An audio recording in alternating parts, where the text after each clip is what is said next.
Welcome back to Bulgaria, everybody. We're in Veliko, Tarnovo, and we're going to explore the former capital of the Second Bulgarian Empire, the Tsarevets fortress. So come along with Julie and I as we explore this piece of history.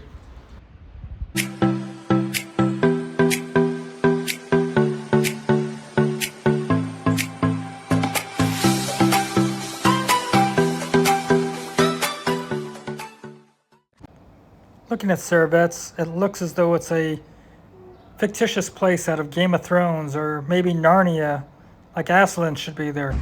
Okay, so we just paid our entry. It was 10 lev each, so 20 lev, and we're going on up to Tsarevets.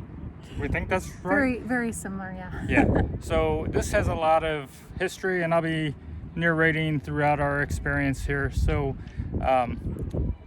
we're excited to really check out something here in Bulgaria of historic significance. You ready? Yep.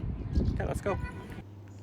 So for almost 200 years, this beautiful fortress that looks like a fairy tale land was the capital of the Second Bulgarian Empire. It was a pride of the Bulgarian people. Many people lived within these walls, and there was a capital inside, or the palace was inside of these walls as well. Now, while this empire thrived for the most part, there were ups and downs for this Bulgarian Empire. And unfortunately, at the latter stages, the empire was broken into three separate kingdoms. And during this weakened state, the Ottomans attacked the empire. If you're unaware of who the Ottomans are, they had a run for about 650 years of, I won't say terrorizing the world, but they had approximately 247 wars in their 600 plus years of history, and they did manage 1 decade of peace. So to say you don't want to be living next door to them is probably an understatement. So when they realized there was an opportunity to attack Tsarevets, they came from each direction, surrounded the fortress, and lay siege for 90 days. People inside started to become ill. They were hungry, there was famine. So the king chose to negotiate with the Ottomans. And the Ottomans have never been good at keeping their word, and they did not negotiate in good faith. So while the terms for surrender were favorable for the people within, what really came about was quite tragic. The Ottomans came in, they burned down the vast majority of this fortress. You'll see the ruins in the inside area there. Much of this has been reconstructed as well, but the people inside were gathered up, and those that were of any kind of wealth or possible nobility were executed. Others were shipped off into Asia Minor and put into exile. And those that remained behind were able to watch the Turkish colonists come in and turn their churches into mosques and stables and bathhouses. And if they were not Muslim, they had to pay a tax for being Christian. It was not a favorable time, and so at this point, the Bulgarians went into a 500-year area of what would be called a dark period. So you can see where there's been little rooms, maybe there were stores, shops, people's homes. All along these walls, there's places where you can tell there used to be a roof and doorway. It goes all along this main road here. There have been armories, places where the soldiers slept. You're just walking on this path. You gotta appreciate how much effort it was just to make this smooth walking path, this road. See how these rocks all just intertwine and fit together? There's a lot of work that went into every square inch of building this. You couldn't just easily go buy these supplies at Home Depot or Lowe's either. This is where they would execute the prisoners, there's a monastery that was up here, and this particular ledge, there's going to be right over here, is where they would toss or throw what they consider the traitors or somebody had done something wrong over the edge. So right over here, you'll see that little outcropping. Many people lost their life right there. That's a long way to fall. This is the walkway to the execution point.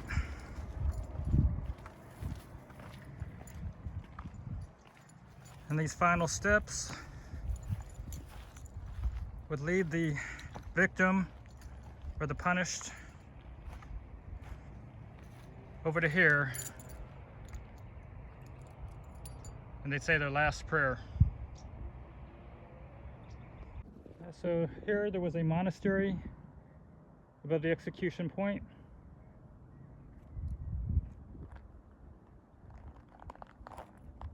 And Julie, compassionate Julie, said at least they had a pretty last view.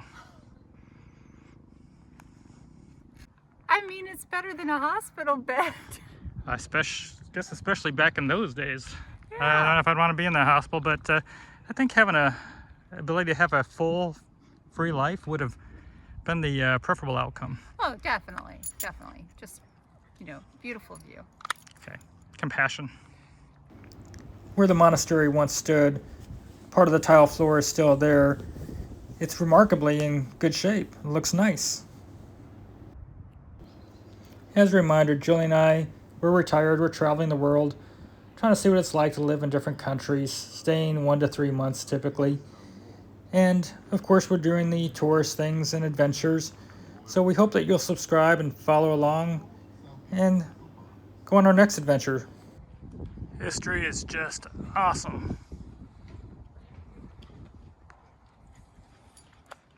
Boom, so is Julie. Inside of the fortress is a 4,500 square meter area that used to be the palace. This was the home for 22 consecutive Bulgarian kings. It looked up at the church, but you can see this layout within the fortress. It was probably quite majestic. Legend has it that the throne that the king sat on was enormous. We're going with authenticity here. Back in the time period, there were a lot of horses, and when we look down over here, you can see that's what, probably 125 horsepower, 140 maybe. So this was a surprise and a treat. We have Matt and Molly from Dabble and Travel here. They've got a really fun YouTube channel. They're traveling around. You guys have been doing this for well over a year? Well over a year now. Full time, well over a year, but before a year, just messing around. Yeah. So I'm going to go ahead and put a link in the video description. Feel free to go check them out, and I think you'll like their videos. But still come back and watch us, please. Make sure you do. Do the both. Thanks. So after a visit with Matt and Molly, we went to the church within the fortress, known as the Patriarchal Cathedral of the Holy Ascension of the Lord. So the church, as mentioned, was damaged during the Ottoman conquest. So now from 1978 to 1981, the church was restored. The paintings inside depict a more modern look of the struggles of the Bulgarian people through the Middle Ages. During the time of the Ottoman Empire, it was a rough time for much of the Balkans, not only the Bulgarians, but as well as the Serbians, the Romanians, and going all the way into Russia and Poland. The paintings inside may not be true to the time period, but they are beautiful, and many people find it worth coming to visit just to spend time within the cathedral to look at these beautiful paintings and to feel the emotion put inside of each one of them. So I've always been a history geek. I love history. To me, it's always been like reading a story. And just walking through this history where it's 4,000 years of history in this area. And, you know, to me, it's just blows my mind when I get to walk these footsteps of ancient Bulgarians or Serbians or Montenegrins, wherever we find ourselves. It's just, you know, it's an experience. And I hope if you ever come to these places that you just put yourself back in time and just appreciate the moment of where you are today and where this place was in yesterday. Does that make sense? Yeah. Okay. She's got to agree with me. Thanks for joining us today, everybody. And as a reminder, Julie and I, we're traveling the world. We're trying to see what it's like to live in different places. And we'll typically spend 1 to 3 months in a location, looking at the cost of living, the quality of life, and trying to meet local people. So if you haven't already, please give this video a like, and please subscribe. And until next time, have a great day, everybody. Bye-bye.